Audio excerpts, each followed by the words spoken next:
let's rewind the clock a bit. It was a classic Tuesday evening. I'm sitting in my car, dreading the 5 p.m. traffic on my way home. The day had been long, endless meetings, annoying coworkers, and the stress of deadlines looming over my head like a guillotine. So, what do? I stop at the local Thai place, grab some takeout, and head home to decompress. I'm thinking of a chill evening, some Netflix, maybe a beer or two, and all that cozy husband crap. I walk through the door, and there she is, my wife, looking all flustered and twitchy. Immediately, something feels off. The vibe in the air is thick, like that moment before a storm hits. She's glued to her phone, barely acknowledging me. "Hey, babe," I say, hoping for a kiss or at least a smile. But I get a distracted "hey" in return. I shrug it off. Maybe she's just had a rough day. I set the takeout on the table and reach for her shoulder. She flinches like I just threw cold water on her. Alarm bells start ringing in my head. It's like I'm in a horror movie, and I'm the oblivious guy who's about to get stabbed. Then, I catch a glimpse of her phone screen while she's distracted. There's a message notification popping up. My eyes go wide when I see the name, Mike. It's not just a regular name. It's the kind of name you hear in high school drama, always associated with trouble. I feel like a detective in a cheesy crime show, piecing together clues. So, I casually ask, "Who's Mike?" Her reaction is instant. She panics, eyes darting around like she's searching for a lifeboat on a sinking ship. "Oh, just a friend from work," she says, waving her hand dismissively. "We've been working on a project together." "Right. Just a friend." I can feel my blood boiling. I can't help but think about how we'd had this conversation before. Her just friends have a habit of crossing boundaries. But I play it cool, for now. That night, I'm restless, unable to shake the feeling that something is seriously wrong. I toss and turn, staring at the ceiling, my mind racing through every scenario. A few hours later, I wake up to her getting out of bed. I catch her sneaking out to the living room, her phone in hand, and that's when my gut drops. She thinks I'm asleep? Is she texting Mike right now? So, what do? I quietly slip out of bed and follow her like a shadow, creeping down the hallway. My heart is pounding in my chest like a drummer on speed. I watch from around the corner as she sits on the couch, staring intently at her phone. She's texting him. I can see the glow of the screen illuminating her face, and I want to scream. My mind races. How long has this been going on? What else is she hiding? The next day, I'm a complete wreck. I can't focus on work, can't even pretend to be productive. I'm like a zombie, just going through the motions, my mind constantly wandering back to that moment. I can't let this slide. I need answers. After work, I go full detective mode. I dig into her social media. Yeah, I know it's invasive, but desperate times call for desperate measures. I find a bunch of photos from her work events that look suspiciously intimate. She's laughing, smiling, and practically wrapped around Mike in every shot. My stomach churns like I've eaten expired sushi. I confront her that night. I'm shaking with anger, but I try to keep my voice steady. "Who's Mike?" I demand, slapping the phone down on the kitchen table, pointing to one of the offending photos. She stares at it like a deer caught in headlights. At first she tries to play it cool. "He's just a coworker," she protests, but I can see the cracks forming. I push harder, and eventually she breaks down. "We kissed," she admits, tears streaming down her cheeks. "I'm so sorry." "Kissed? That's all?" In my head, I'm flipping tables and cursing up a storm. It's not just a kiss, it's a fucking betrayal. I feel sick to my stomach. "What the hell were you thinking?" I yell, the frustration pouring out of me. "Do you even understand how this feels?" She swears it meant nothing, that it was just a drunken mistake. But here's the kicker. I can't just switch off my feelings like a light. I'm hurt, angry, and honestly feel like a fool. I tossed the takeout from that night, the food I thought would bring us closer, into the trash. There's no way I can eat that now. In the weeks that follow, we go through this strange limbo. I try to salvage things. She promises to cut off all contact with Mike. It's this emotional roller coaster where one minute I'm willing to forgive her, and the next, I'm ready to throw her out the window. I'm struggling to trust her again. Every time her phone buzzes, I jump. I can't help it. It's like I've become this paranoid version of myself, always on edge.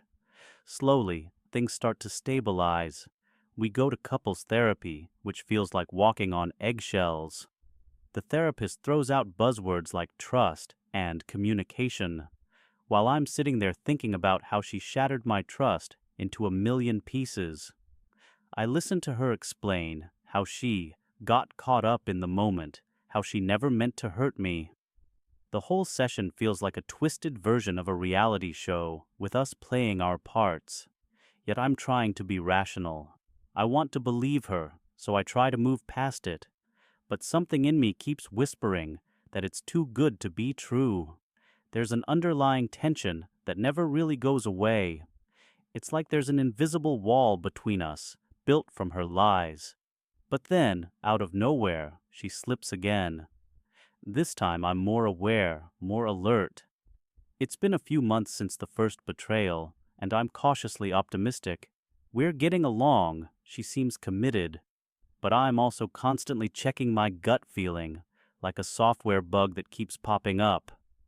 I find myself monitoring her social media and friends. I feel like a detective in a crime drama, but the stakes are my heart. One night, I come home early. I want to surprise her. I'm still trying to be that husband who wins her back, the kind of guy who makes dinner and lights candles. I swing open the door, and I hear laughter from the living room. My heart sinks. It's not just her. There's another voice. I cautiously peek around the corner, and there he is, Brad. My heart sinks deeper than I thought possible. They're sitting together on the couch, laughing and sharing drinks. The kind of intimate laughter that makes my skin crawl.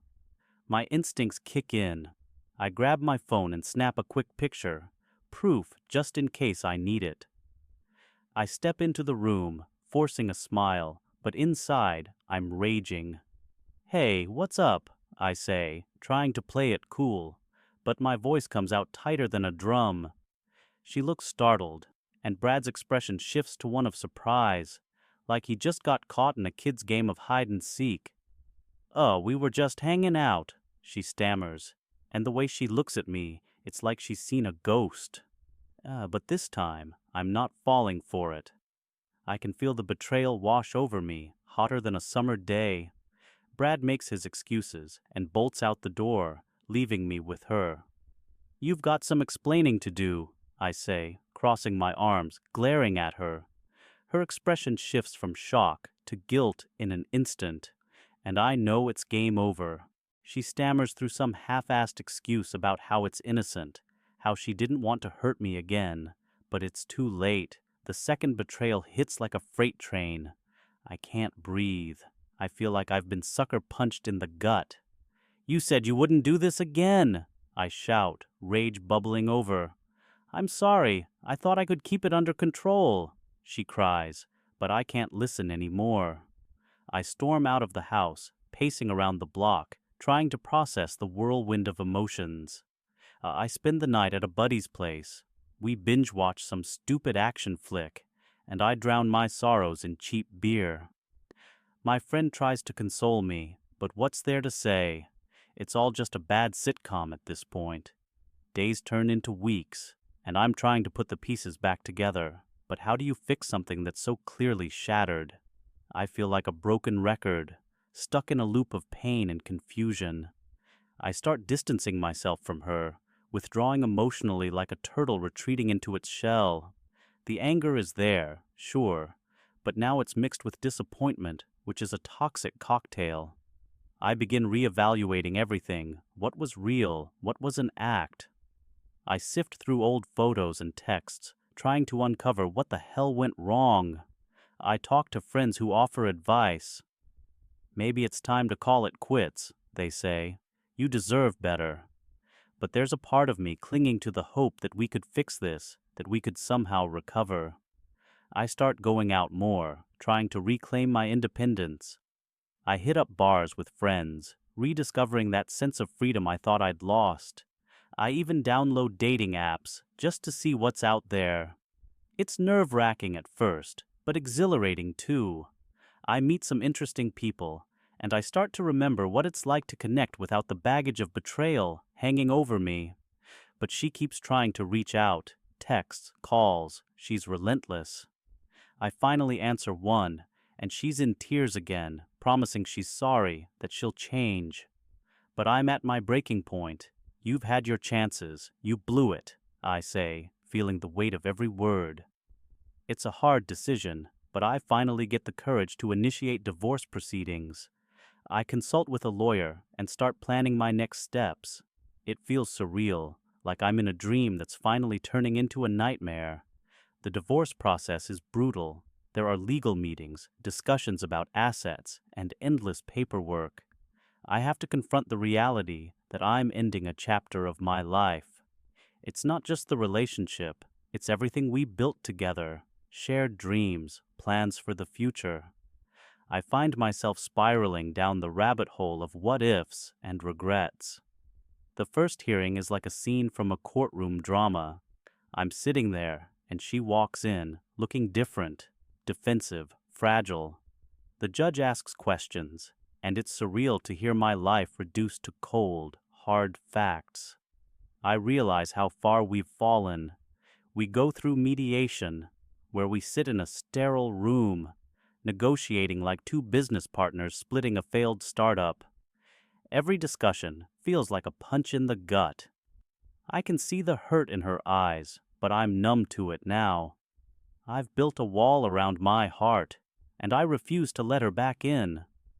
Finally, after what feels like an eternity, the divorce is finalized.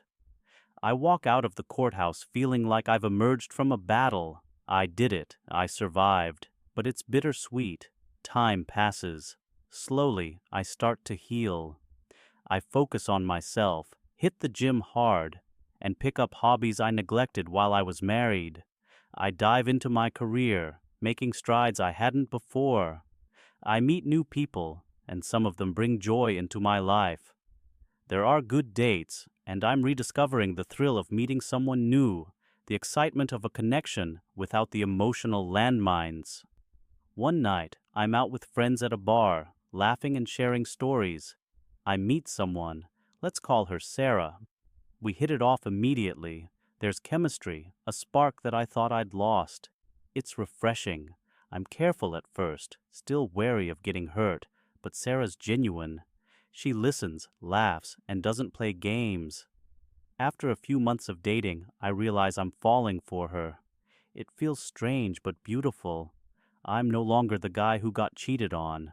I'm becoming someone new, someone who can love again without fear. It's liberating. As I look back, I see the lessons learned from that painful experience. Betrayal taught me about my worth, about boundaries, and about the importance of trust. I know now that I deserve someone who values honesty and loyalty, and I'm not settling for anything less. So, here I am, ready to tackle whatever life throws my way next, stronger than I ever thought possible. Cheers to new beginnings, healing, and the courage to move forward. The past is behind me, and I'm finally living for the future. Let's set the stage here. I was living what I thought was a pretty damn good life, married to my high school sweetheart, building our future together, and enjoying the mundane routines that come with adulting.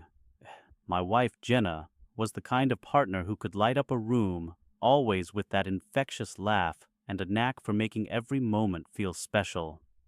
I thought I knew her inside and out, but then reality took a nosedive off a cliff. It all started on an ordinary Thursday evening. I'd just wrapped up a long week at work and was looking forward to a relaxing dinner at home.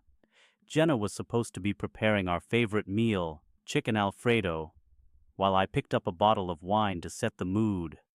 As I pulled into the driveway, I noticed my dad's car parked outside. At first, I thought nothing of it. He was always dropping by unannounced, like a stray cat that just wouldn't go away. I stepped inside, called out, "Hey, anyone home?" But the silence felt heavy. I made my way to the living room and found Jenna sitting on the couch, phone in hand, looking like a deer caught in the headlights. And there he was, my dad, lounging in my favorite chair, a glass of my whiskey in hand. "Hey, son," he said with a grin, but it felt wrong. The vibe was off. "We were just having a little chat." The way Jenna looked at him made my stomach churn. There was something in her eyes, a mix of guilt and something darker, something I couldn't quite put my finger on. "About what?" I asked, keeping my voice steady, even though every nerve in my body was screaming. They exchanged a glance, and I felt my heart drop. "What's going on?" Jenna opened her mouth to say something, but the words got stuck. "We need to talk," she finally said, her voice trembling. I felt like the world tilted beneath me. Talk? About what? I had a sinking feeling that I was about to uncover something I couldn't unsee. After what felt like an eternity of awkward silence, I pushed for answers. "What the hell is going on?" I repeated, my heart pounding. She glanced at my dad, then back at me. It was as if time slowed, each second stretching into an eternity. "Jenna," my dad began, but I cut him off. "No, you don't get to speak. You're my father." I was furious. The blood drained from my face as the realization hit me like a freight train. "What did you do?" Jenna burst into tears. "I didn't mean for it to happen. It just happened." The way she said it made it sound like some kind of accident, like she tripped and fell into his bed instead of just being a decent human being. "I'm so sorry." It was like someone had punched me in the gut. "You're sorry? You slept with my dad, Jenna. How could you? How could you do this to me?" My voice shook with disbelief. My mind raced back through the last few months. Late nights, secretive messages, that sense of dread creeping in. The signs were there, and I'd ignored them, hoping for the best. But this was an unthinkable betrayal. I felt like I was living in a twisted version of a soap opera. Dad sat there, squirming in my chair like he was caught in the middle of a storm. "Son, it wasn't planned. I never wanted to hurt you," he stammered.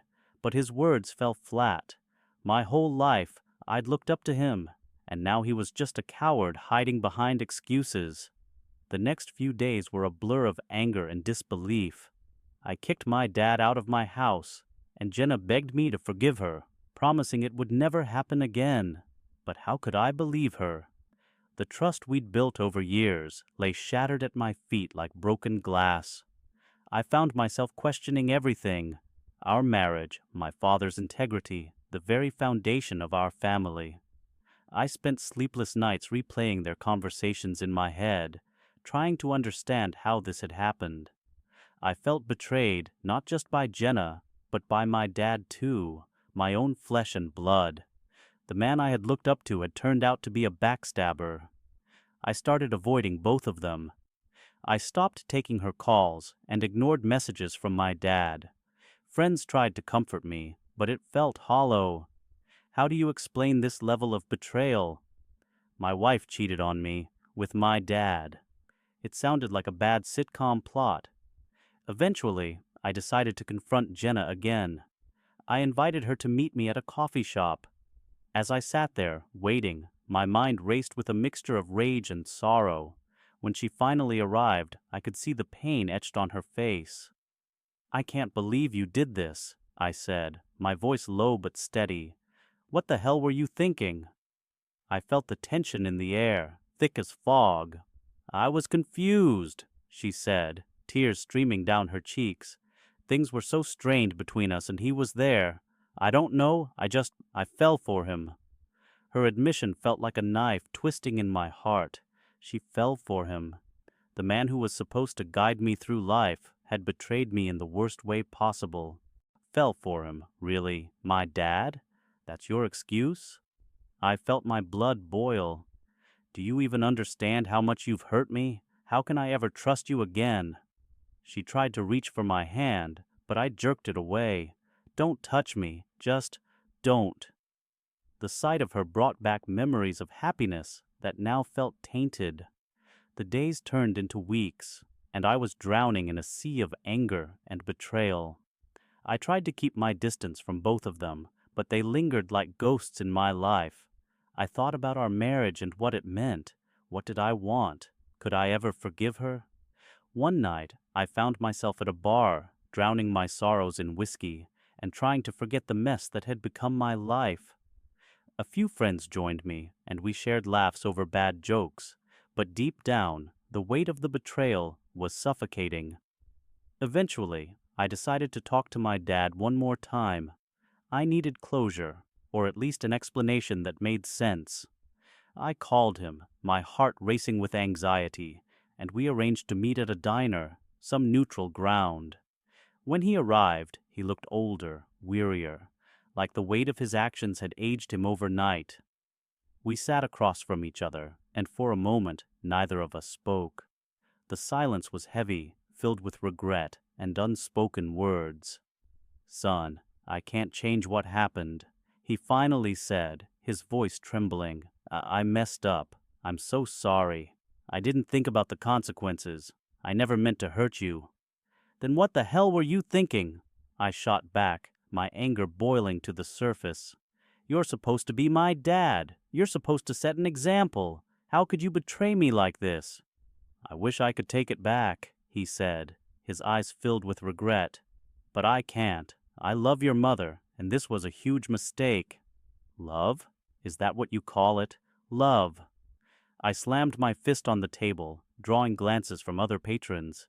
"This isn't just a mistake. It's a goddamn betrayal. You destroyed my trust. I don't even know who you are anymore."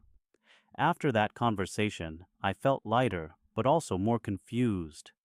I needed to figure out how to move on. I started going to therapy, trying to untangle the mess of emotions that had taken root in my heart. I learned to express my feelings and confront the anger rather than let it simmer beneath the surface. I distanced myself from Jenna for a while. We talked occasionally, but I couldn't bear to see her face or hear her voice without the flood of pain rushing back. I focused on rebuilding myself, pouring my energy into work and rediscovering old hobbies. I picked up running, hitting the pavement every morning, using it as a release for my pent-up frustration. As the weeks turned into months, I began to heal. I learned to let go of the bitterness that had consumed me. I started dating again, cautiously at first. I was terrified of getting hurt, but slowly I opened up to the idea of love again. I wanted to find someone who valued honesty, someone I could trust. And then, one day, I ran into Jenna at a mutual friend's party. My heart raced as I saw her. The air between us was thick with tension, and all those old feelings came rushing back. We exchanged awkward hellos, and I could see the regret in her eyes. "I've missed you," she said softly. "I've been working on myself, trying to understand what went wrong. I'm really sorry for everything." I could tell she meant it, but I wasn't sure if I could ever forgive her. The hurt was still fresh, like a scar that would never fully heal. "I've been trying to move on too," I replied, feeling a mix of sadness and relief. Over time, I learned to accept what had happened. I understood that people make mistakes, sometimes the worst kind, and I had to let go of the anger to truly move forward. It was a long, hard road, but I was determined to walk it. I realized I couldn't change the past, but I could shape my future. I continued to rebuild my life, surrounded by friends who supported me. I went on adventures, traveled to new places, and even found someone who brought joy back into my life. She was kind, funny, and had a way of making the world feel a little brighter. It felt good to laugh again, without that heavy weight of betrayal lurking in the background. Eventually, I reached a point where I could think of Jenna without feeling a rush of anger. I didn't forget what she did, but I found a way to live with it. I realized that holding on to the pain would only keep me trapped. I had to let it go to embrace the life I wanted. In the end, I learned that betrayal can break you down, but it can also lead to growth. I emerged from the ashes stronger, more resilient, and ready to take on whatever life threw my way. I was no longer the guy who had been cheated on. I was a survivor, a warrior ready for new beginnings. So here I am, moving forward with my life, grateful for the lessons learned and the strength gained. The past is a chapter I've closed, and the future, well, it's mine to write. Cheers to new beginnings, healing, and the courage to let go. I fell head over heels for Lisa during a summer exchange program. She was vibrant, adventurous, and had that laugh that could light up a room. Our whirlwind romance felt like something out of a movie. We shared everything, dreams, fears, and all those late-night talks that lingered long after our goodbyes. So, when she returned home, we decided to keep it going long distance. It seemed feasible, even romantic, to maintain our connection through video calls and heartfelt texts. In the beginning, it was beautiful. Every late-night call felt like a reunion of souls. Each message a love letter sent across the miles. We made plans to visit each other, talking about the future with that naive certainty that comes with love. I thought we could conquer anything together. But as the months passed, the magic began to fade. Lisa grew distant. Conversations that once flowed effortlessly turned into awkward exchanges. She was busy a lot, too busy to talk, too busy to text back right away. I told myself it was just the stress of adjusting to life back home. It had to be that, right? But deep down, my instinct screamed something was off. One night, I couldn't take it anymore. I decided to confront her. "What's going on, Lisa? You've been acting strange," I asked during one of our calls. There was a long pause before she finally spoke. "I've been feeling lonely," she admitted, and my heart sank. A few days later, I received a text that shattered everything. "I need to tell you something. I've met someone else." Just like that, my world flipped upside down. I felt like I'd been punched in the gut. All the plans we'd made, the dreams we shared, crumbled into dust. "Why?" I replied, my hands shaking. "How could you do this?" "It just happened. I'm so sorry," she typed back. But those words felt hollow. Sorry didn't change what she had done. It was too late for apologies. I was devastated, blindsided by the betrayal. The person I loved, the one I thought I could trust, had chosen someone else. The next few weeks were a blur of pain and confusion. I found myself scrolling through old photos of us, memories of our laughter and love, now tainted by her betrayal. I thought about all those moments we had shared, and it felt like I was grieving a death. I spent countless nights awake, wrestling with feelings of anger and heartbreak. How could someone I loved so deeply throw it all away? Friends tried to console me, but their words felt meaningless. "You'll get through this," they said. "You deserve better." But at that moment, it was hard to believe any of that. Eventually, I knew I had to take control of my life. I deleted her number and unfollowed her on social media, cutting those toxic ties. It was time to focus on myself. I threw myself into work, picked up new hobbies, and reconnected with friends. Slowly, I began to rediscover joy in life. As the months went by, I met someone new, Sarah, a woman who shared my passion for hiking and adventure. She had a kind heart and a laugh that could rival Lisa's. With Sarah, everything felt effortless. We clicked in a way that I hadn't expected. I found myself laughing again, feeling hope stir within me. It wasn't easy to let go of the pain. Lisa's betrayal was still fresh in my mind, a scar I carried with me. But with each passing day, I learned to embrace my new reality. I realized that love, while beautiful, could also be fragile and unpredictable. Reflecting on my journey, I recognized that I had grown through the pain. The heartbreak had taught me invaluable lessons about trust, resilience, and the importance of self-love. I emerged stronger, ready to embrace new connections without letting the past hold me back. In the end, I learned that while love can take unexpected turns, it's possible to find light again. Life goes on, and with it, the promise of new beginnings. I was ready for every adventure ahead, carrying with me the lessons learned and the strength gained. One day at a time, I moved forward, grateful for the journey, scars and all.